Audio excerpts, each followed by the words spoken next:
And I'm not giving up, I'm not giving up, no, not me. Even if nobody else believes, I'm not going down that easily. So don't give up on me. Hey everyone, are you rad for Christ? You fired up for Jesus? Welcome back to another episode of Radical Christianity, the talk show that highlights God in action. I am Drew, your host, and it is a blessing to have you here with us today. All right, folks, it feels so good to be back after the new year. As you know, many of us are in the midst of New Year's resolutions, to work out, eat healthier, or to stop procrastinating, tomorrow. Well, some folks have opted for a resolution to read their Bible more. And no, they are not procrastinating about this. We do have proof. The Bible app, known as YouVersion, actually reported more than 798,000 downloads of the app at the start of this new year, and 18.2 million engagements with Scripture, more than any other year. Wow, can we get an amen? That's amazing, and it's more than any other year. Hey, I got a question for you techies. What kind of programming code do they use for a Bible app anyway? JavaScript, sure, of course. And that's not the only way folks are getting their Bible fixed this year. According to a survey from Lifeway Research, about 93% of Protestant pastors gave free Bibles to their congregants in 2024, which is up 86% since 2016. I think that's pretty awesome, considering so many folks have the digital Bibles these days. I mean, don't get me wrong, I really enjoy the online scripture. I even listen to the audio recordings, but there is something inspiring about having the word right in your hands. Right? Hey, plus, it's a good idea to get to know scripture, so you don't mix it up like one silly kid did. He drew an airplane with 4 figures in it and told his Sunday school teacher that it was the flight to Egypt. The picture showed Mary, Joseph, and the baby Jesus. And when she asked who the 4th person was, he said proudly, "It's Pontius the Pilate." Now, did you know that here at Radical Christianity, we will send you a free Bible if you come to Christ during one of our episodes? That's right. Just go to our website, radforchrist.com, and look up the form that says "Got Saved." We'll send us a message, and we would love to hear from you. It'll be awesome, and we really want you to have a Bible. And for you MAGA patriots, I hear that there is an Inauguration Day Bible, now available honoring President Donald Trump.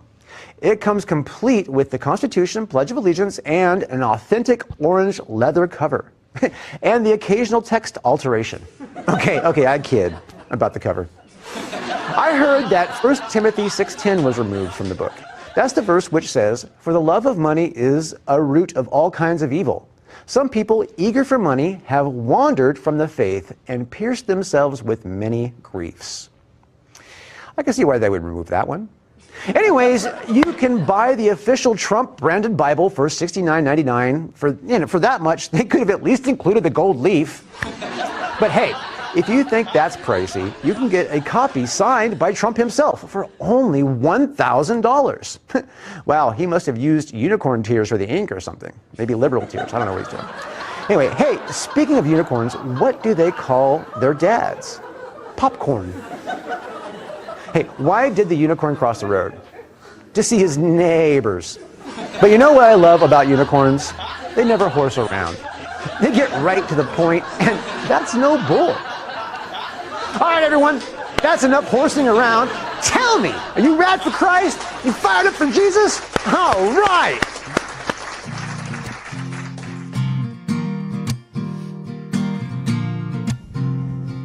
Ladies and gentlemen, we got returning guests today. Yes, the first one up.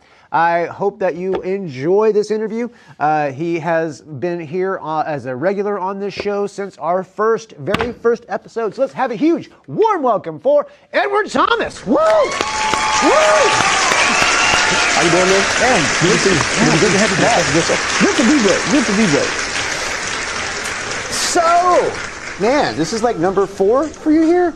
Yeah, I think so. I believe so. You're like a veteran, man. Now you have the first episode under your belt. I was on the first episode. Yeah, the very first episode.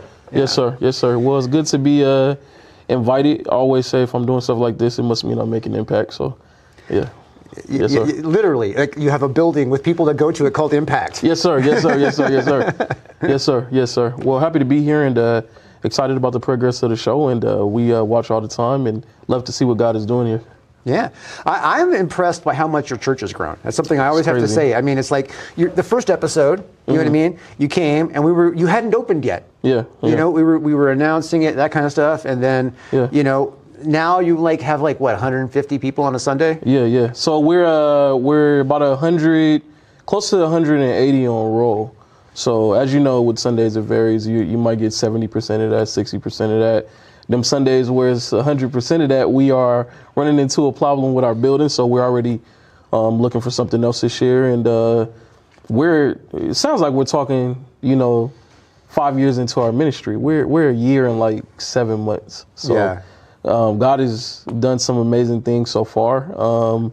We've put our seatbelts on and we're really excited about it, but also seeing that, when you trust God, when you follow his path, and just jump. I tell people all the time, they ask me, I'm the youngest pastor in our city. So they ask me all the time, like, how is it to do what you're doing and, not do it scared? It's not that you don't get fear. It's not that you don't get doubt. I get doubt, but I change my perspective with it. I believe that if you get doubt, it's the enemy fighting you from doing it because he knows it's your destiny. He knows it's your purpose. So when I found that out, and I've never got fought with anything worse with doubt than starting Impact, but I just jumped in the water. I said, this is what God has for us. Even in the doubt, you jump in and destiny is revealed every time. And it's been amazing to see what God is doing and what God is going to continue to do. So we're every bit along for the ride, and it's beautiful to see what God is doing at Impact. Not to be too punny here, but it's good to see that you're making an impact in the kingdom. Yes, sir. Yes, sir. Yes, sir. Yes, sir. It's definitely an honor, and God's will be done, and that's as long as I'm doing God's will and making an impact. I feel like I'm doing what I'm supposed to be doing. Yeah. So let's talk about what's coming up. Yes, sir. I mean, we haven't actually had a chance to talk about this on the show much. We've talked about it in after the event, because usually when you come on, that event has just passed, and we're looking forward to, the shoes drive. Yes, sir. But so MLK Day. You guys do a march every year. You want to talk about that for the audience that's not? Yeah, of course. I work with the city of Fresno on their march every year. Last 4 years, I've helped lead that. But I host an event called Countdown to King every year, and we bring together. I mean, it's really something for young people. A lot of the MLK events center around older people. And when I got into leadership in the city and becoming a community leader and pastor, I was like, the message of peace, love, and unity is what Dr. King represented. Mm-hmm. And when you see our city, we see the gun violence, we see the hate, we see the division. That message needs to be inspired more so with our young and our youth more than anything. So I started an event called Countdown to King, where it's a concert rally. You bring everybody to the venue. We hosted it at Tower Theater 2 years ago. Absolutely incredible. We bring some of the hottest artists and, influencers and TV hosts, radio personalities, everybody together under one roof.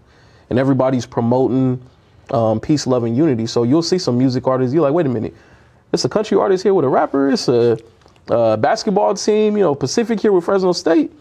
And a lot of these people that the youth see here on the radio, they follow on social media, like, wait a minute, they can get together, so we can do that. And the message is really pushed that whole night. So we've done that the past 4 years. This year, I had a meeting with the president of Fresno City College. So right before that meeting, I got given an article about when King came to Fresno. Now, this is the amazing thing. A lot of people don't have a clue that Martin Luther King Jr. came to our city. He came to Fresno. So he came in 1964. I found out about that a few years back. So I'm reading the article, and I was like, oh, he came to Fresno City College. And I'm saying, okay, man, I'm about to have a meeting with them. And I said, okay, that's cool. But as I'm reading, I look at the date that he came. I said, wait a minute, this is about to be 60 years. I wonder if they know. So I went and had my meeting, and my mind started working. I said, wait a minute, what about a 60th anniversary march? How about we do this again? How about we honor the history of Dr. King coming to Fresno, spreading light on this? A lot of people have no idea that what he came for. And I pitched it to them, and they were ecstatic. We ended up staying an extra hour planning right on the spot, and we've been working on it for some months, and we're excited to do it this Sunday. This is 60 years later. 60 years later, Dr. King doing this march. It's an honor for me personally. Dr. King was somebody I looked up to when I was young, and to this day, and to be 35 like he was. I'm 35. He was 35 when he led the march. So there's a lot of unique coincidences in the march, and to be doing this 60 years later, bringing our city together in brotherhood, peace, love, and unity, and also honoring the amazing history of Dr. King, his history here in Fresno, which he does have, and walking the same march route that he did, which we're going to do on Sunday, is going to be absolutely historic and monumental. So we're really looking forward to that. That's awesome. So the Countdown to King event, is that going to be at Tower, or is that going to be on the City College Theater? So it's going to be the City College Theater. So we're not calling it Countdown to King, we're just doing the march, but the march leads into the big program at the end, and it will have some things that Countdown to King has had in the past few years. Very cool. So yes, it doesn't have any catchy name. Yeah. No catchy name. This year is strictly about honoring the history of Dr. King coming to Fresno, and we felt like this year we really want to add that, and we try to switch it up every year, do something different, and this was a unique opportunity to honor this and really shed something that our city really doesn't have an idea happen. So we're really excited about it. That's awesome. Yes, sir. That's awesome. So what should we expect as far as the artists and the concert that happens? What should we expect? We have a few artists. It's not going to be a long program. Usually Countdown to King is from 9:30 to 12, and then we count down almost like a New Year's Eve celebration, and everybody's hugging, people, different races. So, but this year we do have a few artists, have a few groups and some speakers, and it's definitely going to be a great thing afterwards. Yeah, you can tell us who the artists are. Yeah, so we have our church group, Impact Nation. They performed at Countdown to King, and we talked about them last time. They're supposed to come on here. Yeah. So we are working that out. So we need to definitely get them on the show. But they're going to be opening it up, and then we have a Golden Charter dance team that's going to be there. Rob Golden, the amazing job he's doing at Golden Charter School. His name comes up frequently. Yes, sir. Yeah. Great friend of mine, and he'll be speaking at the march as well. So yeah, it's really going to be something amazing and something that we can take part in, not only in honoring history, but making our own history, and really hoping that 60 years later that they can look back on this and say that this made a huge impact in our city. So we were talking a little bit about this off camera, but what would you say to people who think that the MLK events are not for anybody but African American descent? Then they don't know MLK and what he represented. Yeah. I say it all the time. Obviously, Dr. King, he was the first one telling us that we're black, and we're not only black, we're black and we're beautiful, and to have pride in who we are, as every race should. God created us all different, but he created us all equal. In his image. In his image. So with that, we should all have pride about who we are. We should feel great about who we are, especially with what we went through, not being able to sit certain places, eat certain places, go certain places because of the color of our skin. But the unique thing about Dr. Martin Luther King is his message was love. His message was unity. It wasn't about being separate. There was already segregation. He wasn't trying to, have us, well, they don't want to treat us right, so let's go in our own place. He wanted us to all be together. He wanted us to all be apart. He wanted us to all eat at the same lunch counter, all to drive on the same bus. But you don't got to kick us to the back. Let's all sit together.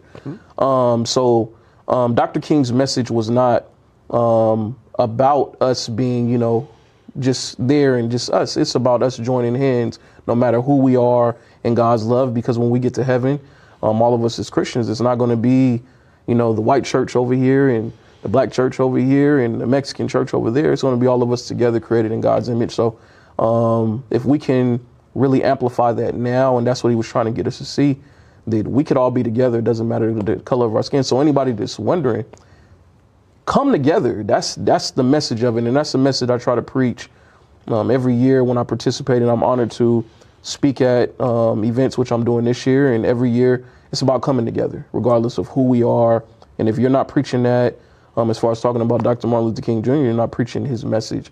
And the message was love. It wasn't just love. He talked about agape love, God's love. And that's the love that can turn an enemy to a friend. That can make you turn your cheek. And when people say that it was impossible to endure some of the things that we endured, how did he do that? It wasn't just by just love, because the regular love, if I love you, then I'll love you. But God's love says, even when you spit in my face, and when you don't like me, and when you sick dogs on me, and when you have a police come, I'm still going to love you. So if we can amplify that. It's like a step beyond unconditional love. Yeah. Yes, sir. It's a step beyond unconditional love, and that's God's love, and that's something we should represent. Yes, sir. Definitely. And I appreciate you stepping up and taking it's kind of hard to talk about these kinds of things and not sound egotistical or, or like some kind of racial card in the mix or whatever. I mean, especially for, being, a completely straight white male. People look at you like, what do you have no opinion? Yeah. You know what I mean? Yeah. But, the truth of the matter is, it's like when you talk about King, he was like the one that was like knocking down the doors. Yeah. You know what I mean? I mean, there was always people who were trying to disarm, dissemble segregation. Yeah. But King was the first one that I recall when I was in school, in the history books, all that kind of stuff. The first one who was all like, we all need to be together. Yeah. We all need to come together and be together. Like I said again, it wasn't about us, going somewhere separate. It was all about us joining hands. And I think one of the things that helped push the movement, if you look at the history of it, is when the whites and the different colors came together, and the white ministers came together with Dr. King, and when they saw that, wait a minute, if this is a struggle for them, it's a struggle for us. We're going to join our hands. We're going to join our support to them. And a lot of them would fly to the marches and come be a part of it. So all of us have a part in the voice of unity, in the voice of God's love. And that's something that Dr. King represented, and something that we're going to be pushing this year. Yeah. So, so the event, let's get some times. Yeah. And actual dates so people can get this Yes, sir. done. Yes, sir. Sunday, which is this coming Sunday, January 19th, 2 p.m. We'll be on the west lawn of Fresno City College. We'll meet out there and do a prayer before the march and march the route that Dr. King marched. Turn it back around, go to the auditorium, have the big program there, and that'll be the day. But we're really expecting a nice crowd, and our city coming together, different churches, organizations, nonprofits, schools. It'll be some of everybody out there, but most importantly, everybody from different races, colors, and creed joining together in our city, which I think our city needs unity more than any time now. Dr. King's one of his first lines in his speech when he came to Fresno was, "Now's the time for brotherhood. Not tomorrow, not next week, not next year, not another 60 years. Now's the time for brotherhood." So we definitely look forward to pushing that. Truth of the matter is always time for brotherhood. Yes, sir. Yes, sir. It's not always. now, not later. It's Yes, not sir. then. Yes, sir. It's always. Yes, sir. Always. But the thing that irritates me the most is the enemy has been attacking us at our weak spots as a society. Not, you know what I mean? It's like I have found, and a lot of people don't understand this, but you'll probably be able to throw some salt on this for me. I don't think as many people I talk to, the individual is racist. Yeah. But it seems like groups of people tend to be racist. Yeah. You know what I mean? Yeah. Like it's not like the individual. Yeah. He's like, oh, I have the, they'll my eyes roll when I hear I have a black friend. I'm like, I'm like, okay, I'm not going to say anything about that. But but it does seem to me like it's like a collective problem versus an individual's problem. Yeah. Definitely a collective problem. We've seen that with different groups and things like that. A lot of it sometimes can be learned from the history of, who you decide to hang out with, or sometimes if it's been a history in the family. But also, like you said, different groups, and we've seen that. But it's a heart thing. It's something that's in the heart, and when you find God's love, you can't love God and say that you're a child of God and not and hate someone else and be racist and not see your brother. It's something I hate I hate the word colorblind.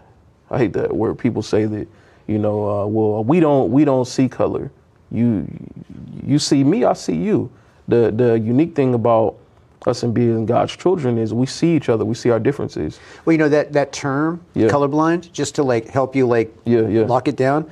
I remember that term kind of like being coined when I was a small child. You know what I mean? And I grew up in the 70s. I'm an old man. You know what I mean? In the 70s, there's a different view of these things. You know what I mean?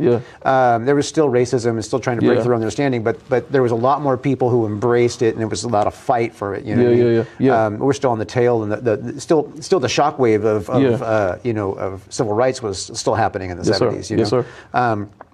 But the thing about the colorblind thing, it's not like I don't see your color. It's more like I don't realize your color. You know what I mean? Like if somebody's blonde or redheaded or whatever, like what color eyes do they have? It's like, I don't remember. You know what I mean? It's like I have literally not realized somebody was a certain race or whatever until it was brought to my attention many times in my life. You know what I mean? So that's the term colorblind when used properly. Got you. It means I don't see your. It means I don't see your color. It means I don't. It's like it doesn't register with me. You're just a person. I don't. It doesn't. You know what I mean? And that's always the main thing. We're all persons. We're all people. We're all humans. But going back to the struggle, especially the African Americans and minorities have had in the country, it's a difficult thing in how the connotation in which people use it now. In some ways, well, you have to see your brother and what he's going through. You have to see them for their differences and who God created them to be.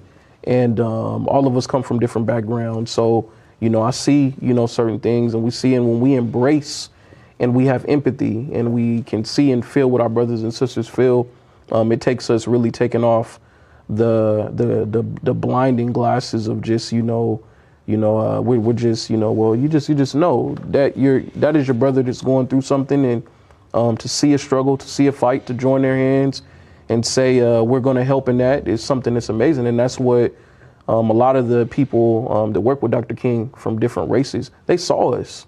They saw the TV and saw the dogs being sicked on African Americans and said, those are black people, those are African Americans, but those are humans. Just like me, they may be a different color, so I'm going to see my brother and I'm going to go do something about it. And when we have that mentality that we can stand up for each other, regardless of our differences, it definitely helps us and makes our world a better place from there. Yeah, the most frustrating thing for me is when the enemy will take something that's good and circumvent it for evil. Yes, sir.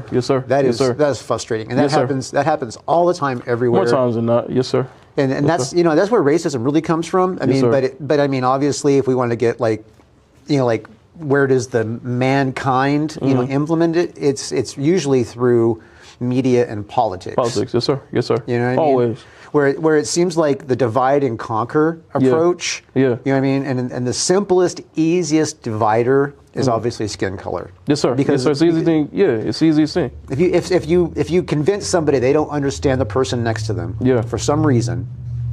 Yeah. You know what I mean? You feel divided. Yeah. Definitely do. Definitely. So it's like really. Yeah. I mean, everybody has cultural differences, but even in our own communities. Yeah. You know what I mean? Yes, sir. Everybody's different. I try to do this every time I speak, and do invocations at city council meetings or events where there's politics involved.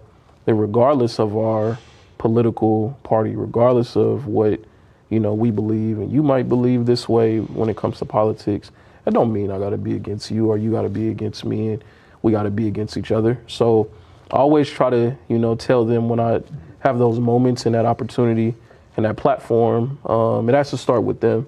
It has to start with our leaders at the top. And I think going to that, and this is a Christian show, it has to start with the church. The church, I think at the end of the day, it's hard to tell people to come together and to do this and to do that when we keep ourselves separate. Dr. King said the most segregated time in America is 11 o'clock on Sundays. There's so much truth to that. And it's not just like the church as a body or even the individual churches. It's really bad. I mean, there's it frustrates me. Yeah. And I'm sure your church doesn't do this. Yeah. But a lot of churches will pander to their congregants. You know, they will pander to them to not try and offend their political thing instead of just telling them the way it is, the right thing to do. Yeah. I mean, because the thing is like if you tell them the truth, it doesn't matter what politics you're on. You know, if they can't stand the truth. Yes, sir.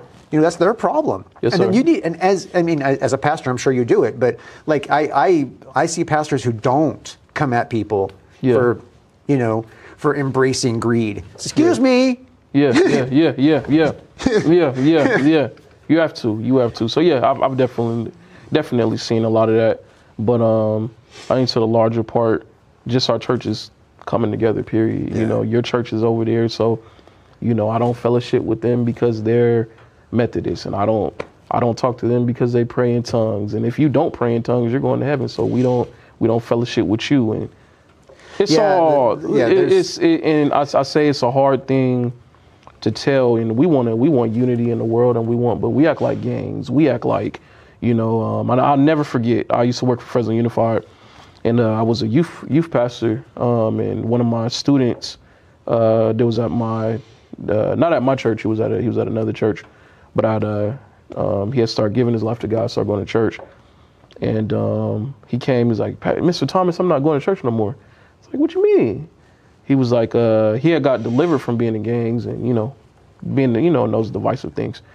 And he told me, he said, my mom and she had a group of friends over, and they were just talking so much about the other church that they came and visited their church. And talking smack, right? Talking smack and, you know, being very divisive. And he said, it's no different than a conversation that I would have about another group of people when I wasn't saved. So he was really headed to walk, you know, I don't want to be a part of it. This ain't, you know, I came to be a part of something different, you know, God's love, unity. And I was able to kind of steer him back in. But those are the kind of things that our youth see, that our people see, that the world see. And a lot of times it's a million different ways you can view scripture and view the Bible. And, you know, we waste our time on social media. So you jump on social media and all the world sees is us bickering back and forth with each other and not being united. So, you know, as a pastor, I try to, not that I try, we push unity, you know, regardless of people, regardless of church and any of that. Because when we get to heaven, it's not going to be, you know, that church over there, that church, and Impact is right there, and we're all separate. We're one body. Yeah. We're different parts, and every part plays a huge piece to the puzzle, but we're one body. And when we realize that, and we show the world that, the world can then have the example, but we have to set the example. And if as long as we're being something opposite of who we should be, which is unity, which is what God is calling for, I think more than anything in this day, I think we'll see a lot of impact when we can really walk in the unity that God is calling us to. And I'm very encouraged by seeing that and seeing a lot of pastors coming forth with that in this day and time. So, yes, sir. Man, I am glad you said that because it is really true. Yeah. You know, I mean, I go to Clovis Hills. Yes, sir. And they have a phrase like, you know, go out and be the church. You know, to put the concept of the church body as being all of us, not just the one building. Yes, sir. And it's not just at the building, it's everywhere you go. Yes, right? sir. Go out and be the church. You know, I embrace that because I go to church there and I understand that's really kind of like low-hanging fruit in communication. But I really see it more as we have a lot of churches, but one kingdom of God. Yes, sir. Yes, sir. You Yes, know? sir. One. And when we can realize that we're one, and you know, regardless of We got one king. There's one kingdom. one. You know? So even in our city, you see events, and I think one thing that's very discouraging is when you look and you see a church I'm a black church or a white church, and when they do things, invite people, you know, you see their flyer and it's just white people, or the black church is just black people, and you go to their events and where all the other different, you know, why is it so apart? Yeah. Where's the token race? Yeah. It's like, you know, coming together and really, you know, it would be great seeing black ministers on white pulpits and inviting some of our amazing black pastors. You know that we have Dwayne Coleman at Old Town Campus. Yes, sir. Yes, sir. And yes, sir. You know, that's JR's boy, and yeah. And so we embrace that. Yes, you know? yes. I just wish that it was more diverse. Yeah, and that's something that it's going to be, because this next generation is really pulling to make that happen. So I think with every generation we can make it better and really see each other. You know, we do fellowship Sundays, invite churches, and really see the impact of that. Yeah. Yes, sir. Yeah, we need to think of more things that we can do as church community. Yeah. You know what I mean? Yeah. Like, we don't have to wait for some disaster to start pulling together. No, and that shouldn't be that. We should have like regular things that we do. Yeah. Like, you go to church on Sunday. Yeah. You know what I mean? You go to your, like if you're a child, they go to Awana's on Wednesday or whatever. Yeah. Like, Yes, all sir. these things that are regular. Yes, sir. We should have some kind of regular thing. Yeah. Right now, we kind of have a few things. Like, for instance, the prayer breakfast is coming up. Yeah. You know what I mean, in February, and we have like one of the biggest in the nation. Yeah. I think it's like the second. Like, only a bigger one is the one that happens in D.C. Yes, sir. So it's pretty amazing that happens. Yes, sir. But you know what? I'm still a little disappointed when I go to the prayer breakfast and I see 90% white faces. Yeah. And I'm like, I live in this town. This is not right. Yeah. We are, there is some underrepresentation going on at the prayer breakfast. Yeah. And I understand that some of that has to do with income classing, and you know what I mean, like they can't get out of work, or they can't afford it, or you know what I mean, because things are tight, Yeah. But there should be some kind of remedy to that. Definitely should be, and taking steps to make that happen, I think, is very important. And like I said, I believe we're going to take those steps and see the representation that we need to in those spaces. So I'm excited about what God is going to continue to do. I really enjoy watching how God's using you. Yeah. I mean, there's no doubt, I'm proud of you. Yes. Yes, sir. Yes, sir. I say it pretty much all the time. Yeah. But I want to thank you for coming on the show. Thank you, man. Appreciate you. You definitely are rad for Christ. Definitely fired up for Jesus. Yes, sir. Yes, sir. We love to see that here, man. Yes, sir. God Yes, bless sir. you, and, Yes, and sir. keep up the good work. And if you need us, let us know. Let's get your worship team on here. Definitely got to get them in, man. Definitely in. Thank y'all for this love and support. I tell people all the time, like, it's not a requirement for you to have, when you have a purpose and you're doing something, for you to get support. It's not, you have to do it with or without it.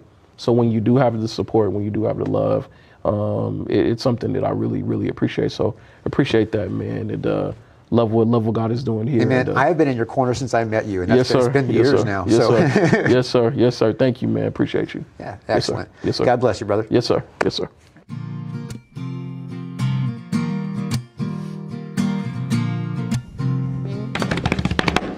Housekeeping time. Yes, housekeeping time is the time where I sit here and tell you about how Radical Christianity operates off of donation from viewers like you. And if you can help us, that would be a huge blessing. So if you have $5, $10, $15, $20, $100, whatever God puts on your heart to share, we can really use it. And the way you get that to us is you go to our website, radforchrist.com. That's R-A-D, the number 4, Christ.com.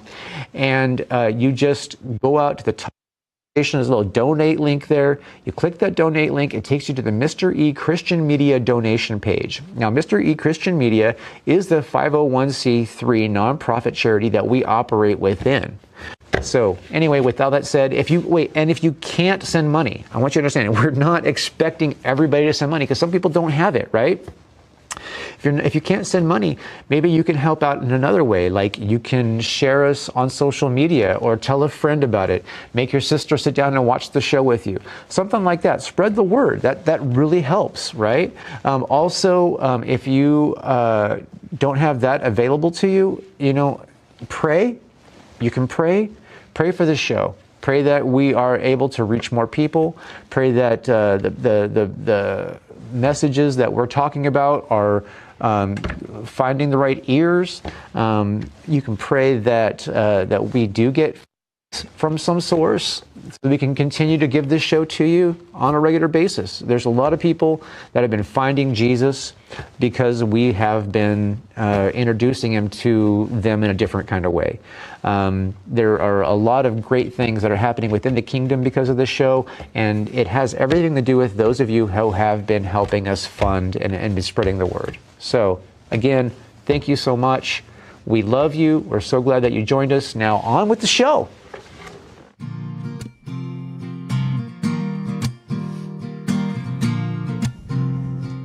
Ladies and gentlemen, we have another returning guest. This guy comes when there are wonderful movies to present to you, to tell you about. So please, let's have a huge, warm welcome for Rob Carter. Woo! Woo! Welcome, hey buddy. Good to see you again. Oh, welcome back. Thanks for having me. All right. It's always a joy to be here. You got some goodies, huh? Oh yeah, we always got goodies. All right. Let's get those posters in my hands. Oh, okay. Here we go. Yeah. Let's talk about this today. Yes, definitely. So we should start with Between Borders, Okay. and then definitely not forget about the prayer breakfast. Awesome. Fantastic. So Between Borders is a movie that we're promoting right now, right? Correct. So you want to talk about it a little bit? Yes. Of course, our history, we've just been blessed with an awesome reputation here in the Central Valley for promoting faith films. This one is the one that's coming next. Last year we had Best Christmas Pageant Ever. I saw that. I loved that. Our actress, directed by Mr. our lead actress in this film had a smaller part in that film that was acquired by Dallas Jenkins, and he directed that one. So here we go. Our next red carpet premiere in Fresno is Between Borders. It's a period piece about the 80s when the fall of the Soviet Union, and it features an Armenian family that fled from Azerbaijan and then to Russia and then to the U.S. Elizabeth Tabish plays the main role, and Pinnacle Peak Pictures wanted to come to Fresno to do the national red carpet premiere because we have the largest Armenian community here in America.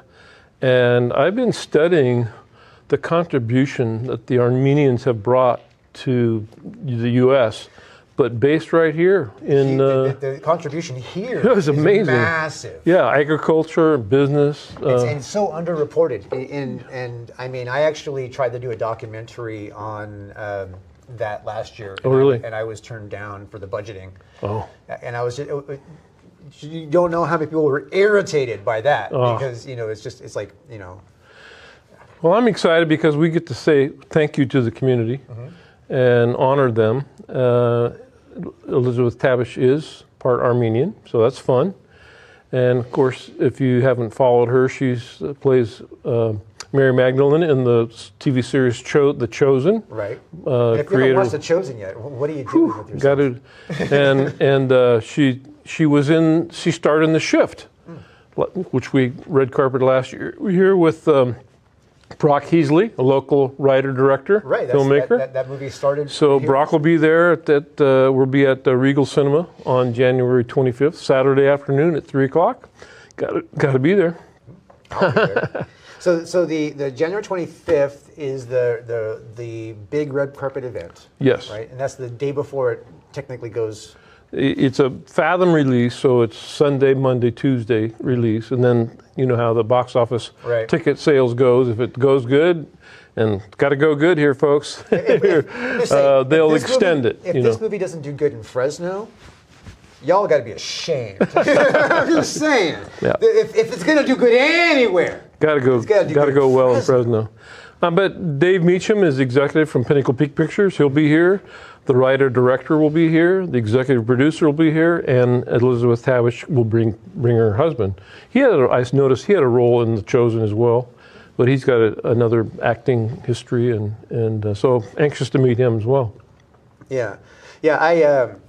I'm excited to see it. You know what I mean? I am considered an honorary Armenian. I have no Armenian blood, but I went to Bullard High. Okay. You know what I mean? And Bullard High was very dominant Armenian really? When I was going there. There's a lot of lot of Armenian students, and most like when I went to my 30-year high school reunion.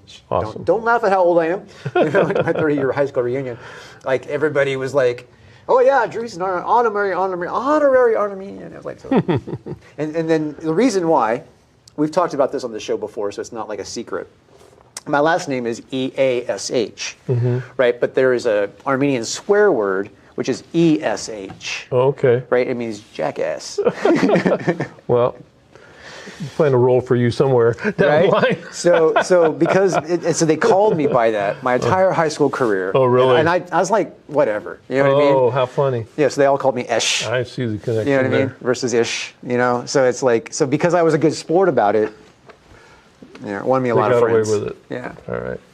Well, yeah, we're excited. Very honored to have Pinnacle Peak Pictures back and for another red carpet with their film company distribution. And so we just are short runway to promote it. And so we're trying to connect with Armenian churches. Actually, it's a story about a Nazarene church plant as well that took place in Russia. And that's how the family came to know and get invited to the U.S. from Russia after their, birthplace in Azerbaijan. And so it's a wonderful story. The acting is superb. Production value is top notch. And we're just blessed here in Fresno and the Central Valley to be able to host these things. So we owe a big thank you to those that support Faith Films and invest their entertainment dollars and get behind these family-friendly movies that have meaningful messages, very meaningful messages. Especially in this time of movies where movie theaters are not as,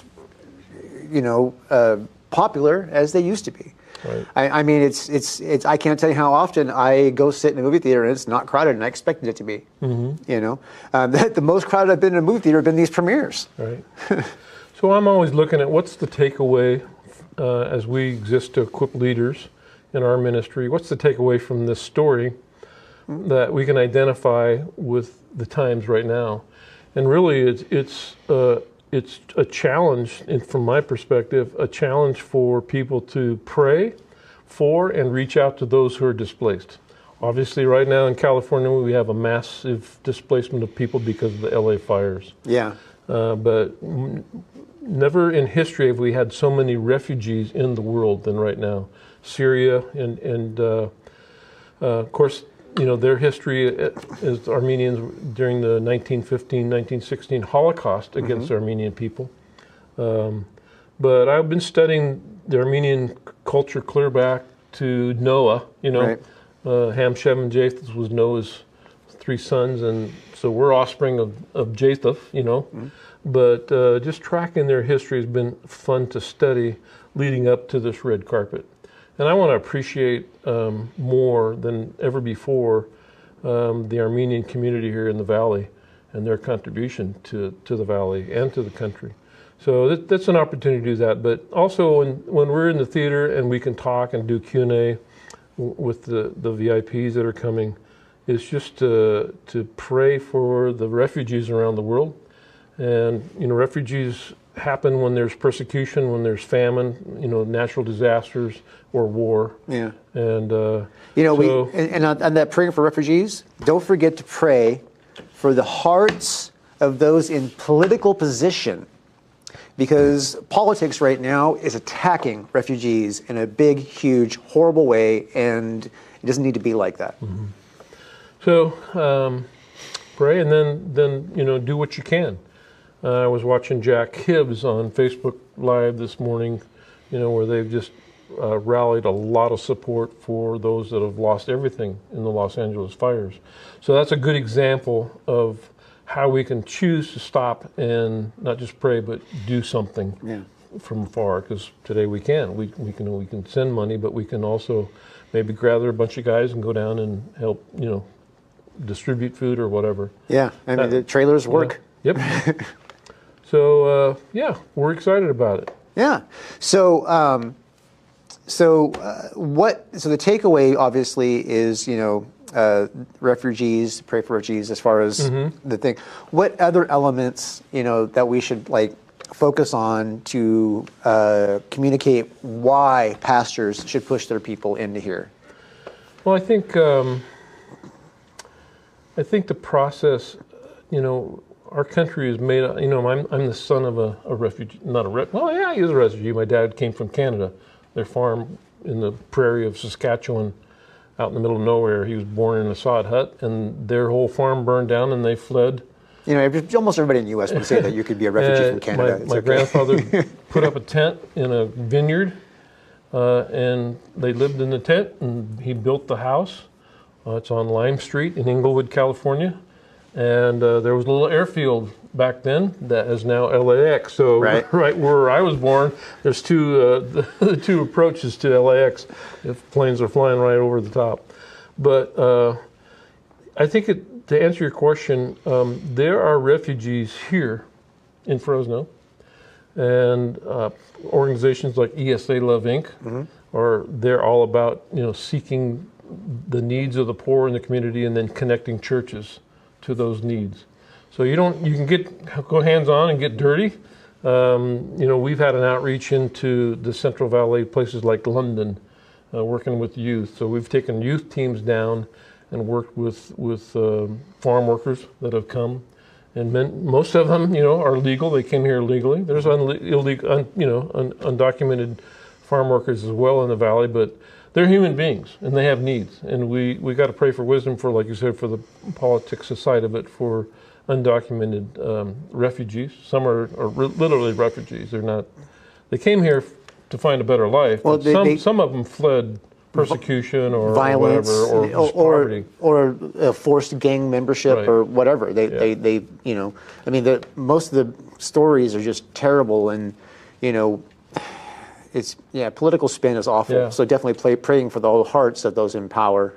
And it just popped in my head just now as you've asked me this question, but we're blessed to have an organization firm here in Fresno International Refugee Group. And I remember when a big group of the Hmong were released from a refugee camp in Thailand and came here, the churches, the community gathered around to welcome them.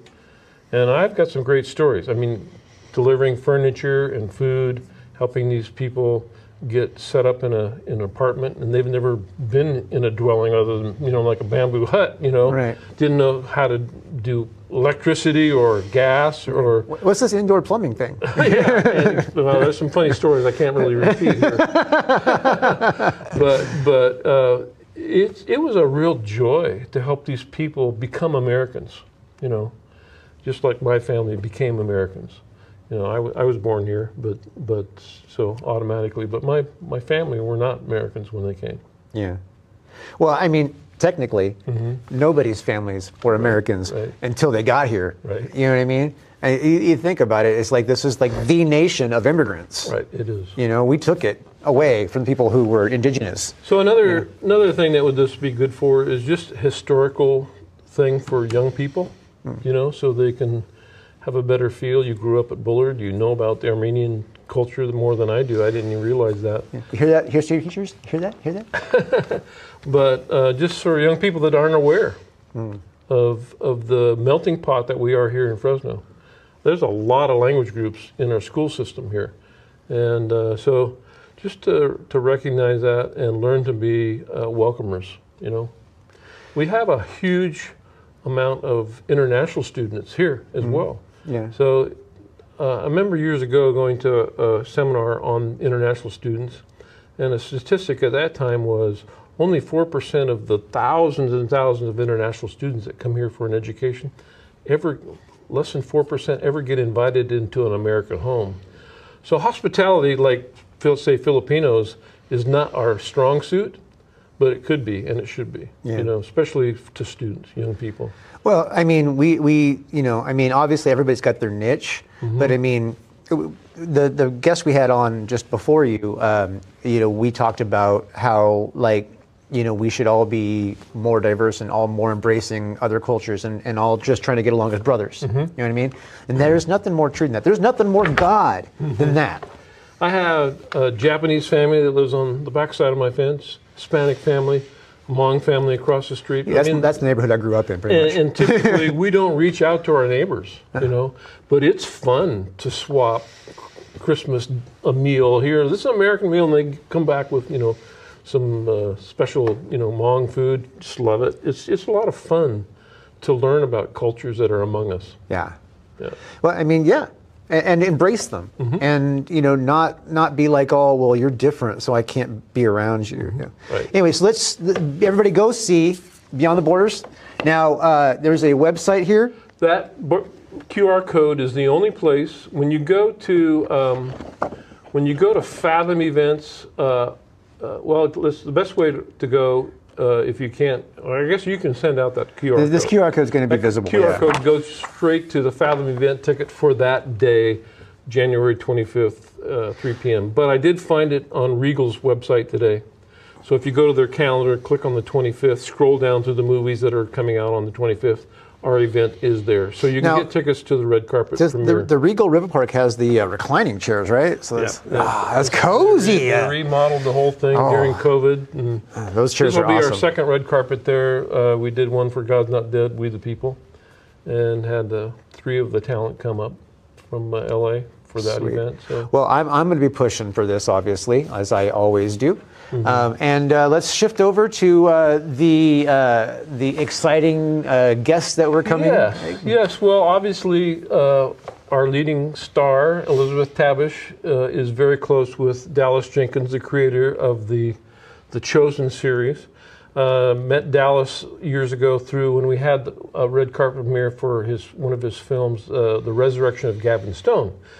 He was disappointed because it didn't do as well at the box office, but it's a great movie, a really great movie, Resurrection of Gavin Stone. You can bring that up. But Dallas is coming, as you can see by this banner, just through the relationship. He's coming to bless us here at the Fresno Clovis Prayer Breakfast. So I want to really encourage churches, businesses to buy a table, and be a part of that. It's an honor to have the quality of speakers that we've had every year here in Fresno at the Fresno Clovis Prayer Breakfast. And it brings all the right people to put them in the room and just pray together for our city and our nation. And it's a huge event. And it's a huge event, so we're blessed to have Dallas coming. And I'll let a cat out of the bag, so to speak, but I'm working with Dallas to do season 5 red carpet premiere for right here in Fresno. I think their main one's going to be in Texas. They're still trying to nail that down. Because they still shoot there. Instead of Hollywood. Yeah. But it's here again, it's an honor for us to do a pre-screening red carpet event. So we're working on what talent from The Chosen can come, Lord willing.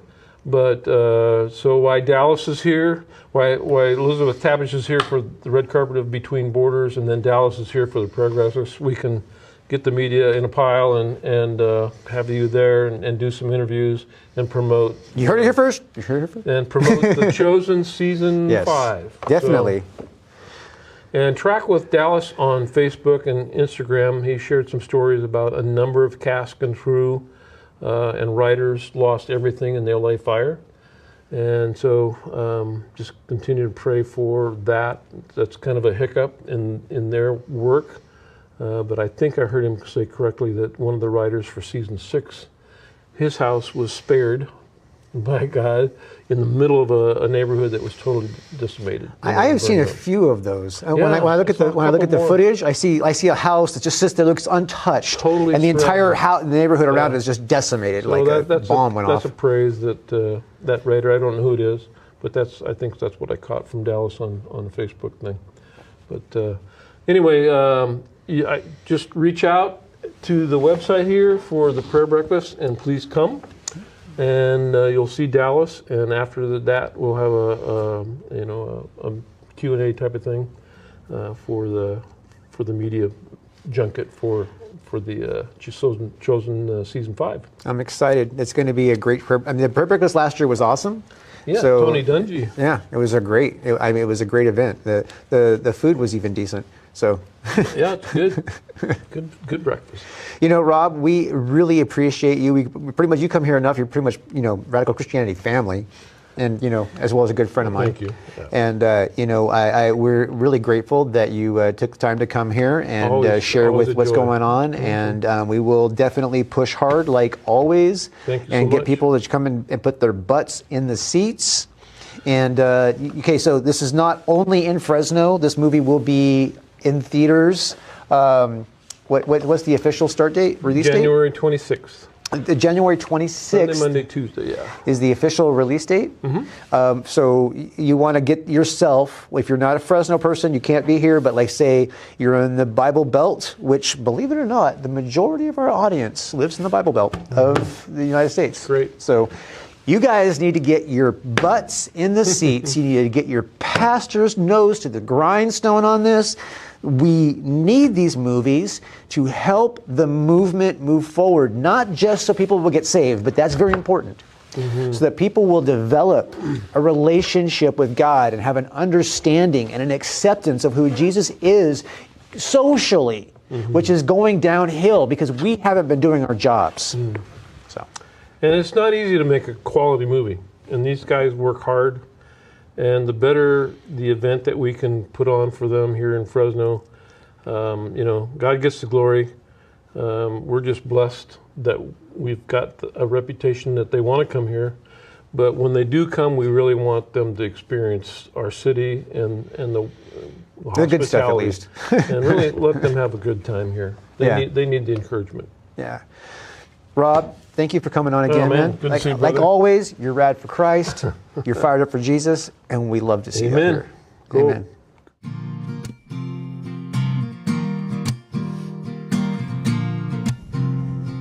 Ladies and gentlemen, thank you so much for watching Radical Christianity. It means so much to us that you joined us today. I would really like to focus in on those people right now who are considering a relationship with Jesus Christ. Now, I would like to just make one significant point, and that is that there's no like maybe, someday, if you're going to have a relationship with Jesus, you either have one or you don't. You've either made the commitment or you didn't. You either got saved or you're not. You're not, I'm kind of sort of saved. It doesn't work that way, right? So it's either yes or no. Black and white, sorry, but that's the truth, okay? Harsh, I know, but I want you to hear that. Somebody needed to hear that today, all right? So for you who is hearing that and you needed that, look, it is really simple. If you want to have a relationship with the creator of the universe, who sent his son to die for your soul, then all you have to do is reach out. You just sit there and believe that Jesus Christ died for your sins and God raised him from the dead, and you say with your mouth that he is Lord and you are saved. So you can say anything in a prayer, right? Just, say, God, I need you. My life is not what I need it to be. I need you to step in and help me be the person that you designed me to be. Something like that, and you're in. You're good. You're gold. As long as you mean it, you feel it, you're there, right? Okay, so I know I'm pretty loose on this stuff. You go to church and these pastors are all formal and all that kind of stuff. I'm just not very formal. But I want you to know that it doesn't really matter. You don't have to be formal. God has built you the way you are, and that's how he wants you to be. So, God is going to shape you into the person that he designed you to be if you allow him. And all you got to do is spend time in the Bible, spend time praying, and your relationship with God will develop, and it'll be an amazing thing, I promise. So, with all that said, I would like to know if you did make a commitment with Jesus Christ today, because we have our website. That's radforchrist.com, R-A-D, the number 4, Christ.com. And on our website, there is a form there to fill out called Got Saved. Now, on that form, you just drop in the information, and then I'll be able to send you a Bible and a little gift to show you that we are happy that you have joined the family of God. We will make sure we get the Word of God in your hands, right? Also on our website, there is Ask a Question form. So if you have a question about the Bible, about our show, about our guests, anything like that, your math homework, ask us and we will try to help. We also have a prayer request form. So if there's something that you need prayer for, please let us know what that is so that we can actively pray for you. You see, because we are here to serve. And this is the most important thing of all. And that is Jesus Christ loves you. And so do I. Thank you for watching Radical Christianity. We will see you next week. And I'm not giving up. I'm not giving up, no, not me. Even if nobody else believes, I'm not going down that easily. So don't give up on me.